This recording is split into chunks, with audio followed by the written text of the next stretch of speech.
नमस्कार साथियों, मैं आपका दोस्त दीपक कुमार आज मौजूद है उचाना उपमंडल के द्रोड़ीखेड़ा के गांव के अंदर। आज एक ऐसी शख्सियत से आपको रूबरू करवाना चाहते हैं जिन्होंने एक छोटी सी जिंदगी के अंदर अपने साथ स्ट्रगल किया, अपनी जिंदगी के साथ स्ट्रगल किया और अपने समाज के साथ स्ट्रगल किया। उसके बाद आज एक ऐसी मुकाम पर बैठे हुए हैं, एक ऐसी कामयाबी के ऊपर बैठे हुए हैं जो एक दूसरे का उदाहरण बन चुके हैं। हमारे साथ मौजूद है ओम इंटरनेशनल स्कूल की प्रिंसिपल मैम अरोड़ा जी। इनसे बातचीत करवाते हैं आपकी कि जो आज की जो कामयाबी है वो किस प्रकार से उन्होंने ये कामयाबी मिली है। मैडम मौजूद है। मैडम आपका परिचय दीजिए। यस, नमस्कार दीपक जी। जी नमस्कार मैम। हाँ, स्वागत करती हूँ आपका अपने स्कूल में। जी, आपने अपना कीमती समय मेरे लिए निकाला और आप यहाँ आए मुझसे बातचीत करने। जी। Yes, myself Dimple Arora, basically belong from Panipat but married in Narwana. I am MA B.Ed and studied my journey in the field of education 10 years ago. जी। First of all, I started in Dinanath Convent School and Smart Wonders Play School and SNR Public School Danoda. जी। And before 2 years, I started my journey as a principal here Om International Public School Dhrolikera. Ji. Yes sir. तो ma'am सबसे पहली बात कि हमने सुना है जो पुरानी कहावतें होती है कि एक आदमी की कामयाबी के पीछे एक औरत का हाथ होता है। आप एक औरत हो, औरत होने के साथ साथ आप यहाँ पर प्रिंसिपल की चेयर पे भी बैठे हुए हो। ये कामयाबी कैसे मिली और किस प्रकार से आपने ये कामयाबी हासिल की, इसके बारे में मैम बताइए थोड़ा सा। मैं ये मतलब चेयर तो है ये चेयर जो है मतलब not a bed of roses.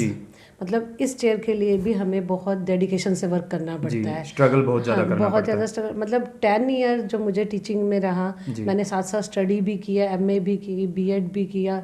उसके बाद जहाँ पे भी मैंने जिस स्कूल में भी वर्क किया, फुल डेडिकेशन विदाउट एनी मतलब निस्वार्थ भाव से काम करना होता है। मतलब अगर मुझे जो भी सैलरी मिल रही है ना उसके अकॉर्डिंग मैंने डबल से भी ट्रिपल काम किया है। कुछ होते हैं जो कहते हैं कि मैं सिर्फ सैलरी के लिए काम करते हैं, मतलब घर चलाने के लिए सैलरी जरूरी होती है, मगर अपने आप को सेटिस्फाई करने के लिए तो हम सैलरी में काम करते हैं। मगर आप कहीं ना कहीं ये लगते हो कि सैलरी के अलावा भी आप काम करते हो, आप डेडिकेशन कंप्लीट कर दे पाते हो। सैलरी देखो, आपको पता है पैसा आजकल बहुत ज़रूरी है, सैलरी तो ज़रूरी है, लेकिन मेरे को ये था कि मुझे बहुत कुछ सीखना है।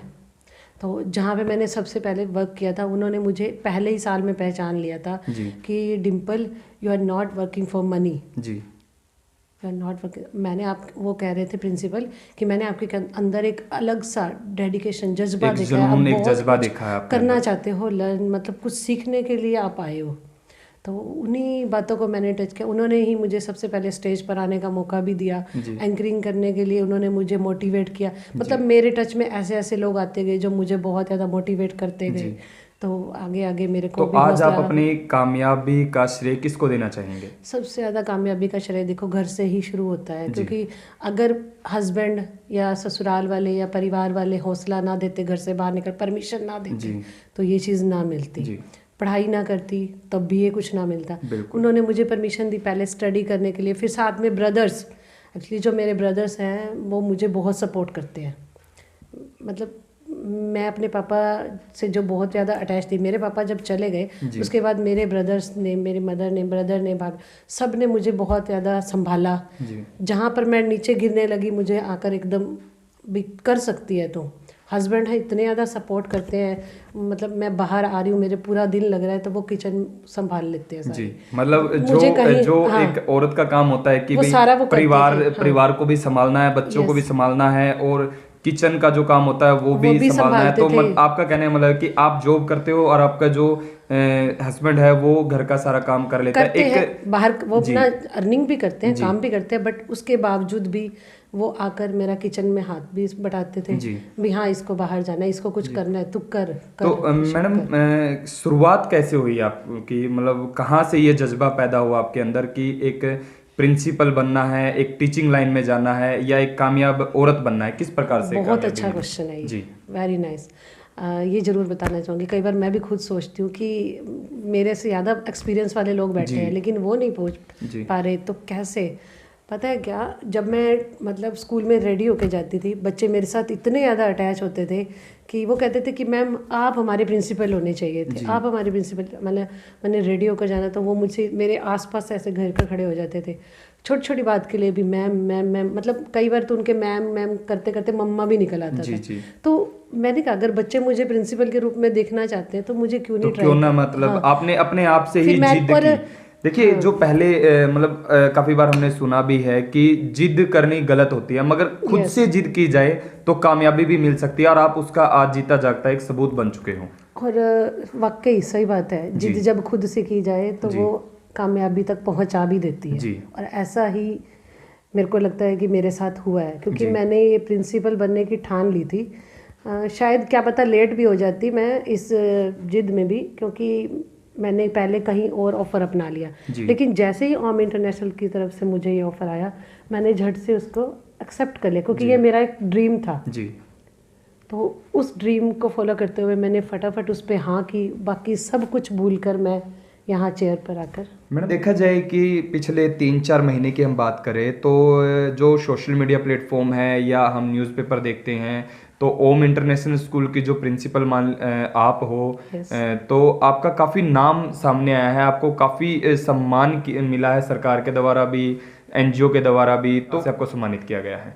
सबसे पहले मुझे अक्टूबर में, जो आपने न्यूज़पेपर में देखा होगा, शिक्षा पदम पुरस्कार के लिए आमंत्रित किया गया था, और मोहाली में था वो प्रोग्राम। तब मैं ये ऑल इंडिया प्रिंसिपल से शिक्षा पदम सम्मान मैं लेकर आई थी। उसके बाद 1 महीने के बाद मुझे हिंदू वेलफेयर फाउंडेशन की तरफ से आमंत्रित किया गया था हरियाणा डे पर मुझे इंस्पिरेशन अवार्ड के लिए। तो उसके बाद मैं नेक्स्ट मेरे को फिर शिक्षा शौर्य सम्मान, जो कि मुझे अमृतसर वाघा बॉर्डर पे मिला था। तो अभी भी मैम आपको कुछ सम्मान मिलने वाला है, वो कौन सा है? यस, मेरे को एक बार दोबारा फिर से नॉमिनेटेड किया गया था शिक्षा पदम सम्मान हिमाचल में, बट मैं किसी कारणवश वहाँ प्रेजेंट नहीं हो पाई, क्योंकि फिजिकल अपीयरेंस ज़रूरी थी, बट नहीं जा पाए कई बार। तो अब मुझे भारत माता सम्मान अवार्ड के लिए गुजरात से है डॉक्टर विजय सलविया, उन्होंने निमंत्रण दिया है। तो कोविड की वजह से वो ऑफलाइन जो था वो प्रोग्राम ऑनलाइन होगा अब वो। यस, तो आगे भी ऐसे काम करने की कोशिश है कि कुछ ना कुछ हम कह सकते हैं कि जो नारी को पहले मतलब पीछे माना जाता था, नारी अब आगे बढ़ चुकी है। यस, आगे बढ़ चुकी है और बढ़ना ही चाहिए। मैं अपनी बेटी है मेरी एक, वो भी एक एनजीओ से जुड़ी हुई थी, बल्कि जो रेपिस्ट के अगेंस्ट जो एक एनजीओ है उसमें वो जुड़ी हुई थी, क्योंकि वो इन चीज़ों को बहुत बुरा मानती है, मतलब लड़कियों के साथ ये चीज़ें नहीं होनी चाहिए। तो मैं उसको भी यही शिक्षा देती हूँ, और मेरी जहाँ तक कोशिश रहेगी, मैं जब तक वो अपने पैरों पर स्टैंड नहीं होती, पैसे कमाने लायक नहीं बनती, अपनी ज़िंदगी में एक मुकाम हासिल नहीं कर लेती, तब तक मैं उसकी मैरिज नहीं करूँ। तो मैम एक अभी जो सरकार ने एक प्रपोजल पास किया है, एक कानून बनाया है कि जो लड़कियां हैं वो 21 साल की उम्र के बाद ही उनकी शादी की जाए, तो आप एक टीचर और एक औरत होते हुए क्या ये जो कानून बना है ये सही है या गलत है? वेरी वेरी इनिशियल स्टेप, बहुत अच्छा स्टेप ये गवर्नमेंट ने उठाया, और मैं कह रही हूँ कि इस काम के लिए तो मैं गवर्नमेंट के लिए तहे दिल से धन्यवाद करती हूँ सरकार का, कि उन्होंने ये एक एज जो है फिक्स कर दी कि 21 से ऊपर होना चाहिए। बट मैं ये कहती हूँ कि 21 से चाहे वो 25 भी हो जाए ना, अपने बच्चा जब तक आपका एक लगता नहीं ना कि ये घर गृहस्थी को संभालने के लायक हो गया, तब तक आप अपनी लड़की को मत भेजो कहीं, अपने पास रखो, उसको पूरी तरह स्किलफुल करो, उसके बाद उसकी मैरिज करो। मैम काफ़ी सुना है कि आप काफ़ी संस्थाओं में भी आपने आगे मतलब बढ़ चढ़कर भाग लिया है, तो वो कौन सी संस्थाएं हैं जो मतलब आप उनमें पार्टिसिपेट करते हो और उनमें काम करते हो? सबसे पहले मैं जुड़ी थी पहला कदम फाउंडेशन से। पहला कदम फाउंडेशन जो है एक सोशल जैसे हम वर्क करते हैं उसमें है।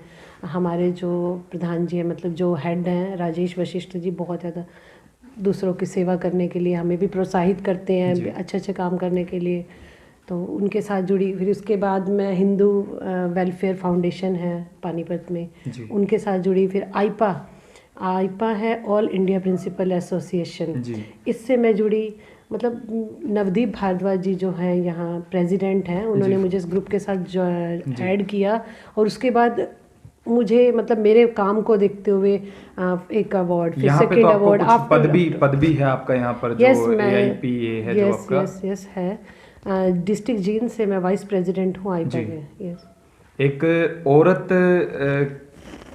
हो आप, और आपको इतना बड़ा पद दिया गया है, ओम इंटरनेशनल स्कूल ने आपको प्रिंसिपल की जो सीट है वो दी गई है, तो कैसा महसूस करते हो आप इस चीज़ के लिए तो मैं मैनेजमेंट के तहे दिल से धन्यवाद करती हूँ जी कि उन्होंने मुझे इस लायक समझा और सीट के लिए ऑफ़र किया। जी शायद उन्होंने मेरे अंदर कुछ देखा होगा, जी क्वालिटीज़ देखी होंगी, जी तो जिससे उन्होंने मुझे सीट के लायक समझा और दिया। मैं इन चीज़ के लिए उनकी आभारी रहूँगी। They give me a golden opportunity जी। To prove my skills. Ma'am, आपने ज़्यादातर शहर के स्कूलों में ही टीच किया है, पढ़ाया है बच्चों को, और अभी आप मतलब पिछले 2 साल से गाँव के सतर में आप यहाँ पर टीच करवा रहे हो और एक मैनेजमेंट भी देख रहे हो यहाँ पर, तो इसके बारे में क्या कहना चाहेंगे मैम आप? शहर के स्कूलों में पढ़ाया है। जी हाँ, मतलब पेरेंट्स भी अवेयर होते हैं, जी स्टूडेंट्स भी अवेयर होते हैं, बट मैंने यहाँ पर जब से मैं आई हूँ गांव के क्षेत्र में, मैंने देखा है बच्चे कम टैलेंटेड नहीं है। जी। कहा जाता है कि हाँ गांव के गाँव के बच्चे बच्चे टैलेंटेड नहीं होते। बट मैं ये चीज़ नहीं मानती। मतलब ये बच्चे इतने ज़्यादा टैलेंटेड होते हैं कि घर पर रहते हुए, घर का काम करते भी हुए करते भी हुए। सारा वर्क कंप्लीट रखते हैं। मैंने जी ऐसे बच्चे भी देखे जी। हैं। तो हाँ, मतलब इनको मोटिवेशन की जरूरत इनको है, इनको थोड़ा मोटिवेशन सहारे की की ज़रूरत जरूरत है, रास्ते की ज़रूरत है। जी जिस तरह अभी शायद गवर्नमेंट ने किया है जी इनको ग्रामीण क्षेत्र की लड़कियों के लिए बसेस का जी इंतजाम जी किया, ये बिल्कुल बहुत अच्छा कदम है, बिल्कुल। ताकि जो लड़कियां हैं वो गांव में जाकर अपना स्टडी कंप्लीट कर। पहले पता है क्या होता था, गांव के जो लोग होते थे ना, वो पैसा इकट्ठा करते थे सिर्फ बेटियों की शादी के बेटियों की लिए, शादी के लिए। बट अब ऐसा नहीं है। अब ऐसा नहीं, अब वो पैसा इकट्ठा करने लग गए हैं उनकी स्टडी के लिए, भेजने लगे हैं वो दूर बिल्कुल तक, बिल्कुल। क्योंकि लड़कियां जिद करने लगी हैं औरों को देखकर हमें जी निकलना है। जब शहर के टीचर्स गांव में आकर पढ़ा सकते हैं जी। इतनी दूर तो क्या गांव की लड़कियां पढ़ने नहीं जा सकती? कॉलेज में जा सकती नहीं, हैं। दिक्कत ये होती थी कि मैम उनको ट्रांसपोर्ट की जरूरत होती थी, सरकार ट्रांसपोर्ट ने की उनका जरूरत वो कर होती थी, दिया, और थोड़ा सा खर्चा ज़्यादा होता था, तो अभी सरकार उसको भी थोड़ा थोड़ा मतलब कर रही है सेटिंग में सरकार लेके आ अपने रही है जी कदम, उसको। मतलब बेटी बिल्कुल बचाओ बेटी पढ़ाओ जी वाला जो ये फॉलो चल रहा है, ये जी मिशन चल रहा है, जी आई थिंक बहुत काम कर रहा है। जी। मैडम, सुना है कि आप कविताओं में भी इंटरेस्टेड हो, कविताएं लिखते हो, तो यस, कुछ हमारे जो दर्शक हैं उनको लिए कोई कविता है तो प्लीज़ वो। छोटी सी कविता मैंने शायद अभी जस्ट राइट की थी, जी मैं आपको सुनाना चाहूँगी। जी मैं और सभी लेडीज़ को, नारियों को ये भी जरूर कहना, मतलब कुछ भी अगर आप हासिल करना चाहते हो ना, जी तो अपने अंदर एक जिद कर लो, ठान लो, अपने अंदर एक जुनून पैदा कर लो कि मुझे वो हासिल करना ही करना है, और ऐसी कोई चीज़ नहीं है कि जो हम हासिल ना कर पाए। जी आसमान को छूकर मैं दिखलाऊंगी, दुख और दर्द को पीछे छोड़ जाऊंगी। लक्ष्य है सिर्फ मेरा अब अपना काम, रूठ जाए मुझसे चाहे लोग तमाम। घर ना मिली मंजिल तो क्या होगा फ़ायदा, अब तो हासिल करना है मुकाम, कर लिया है खुद से एक वायदा।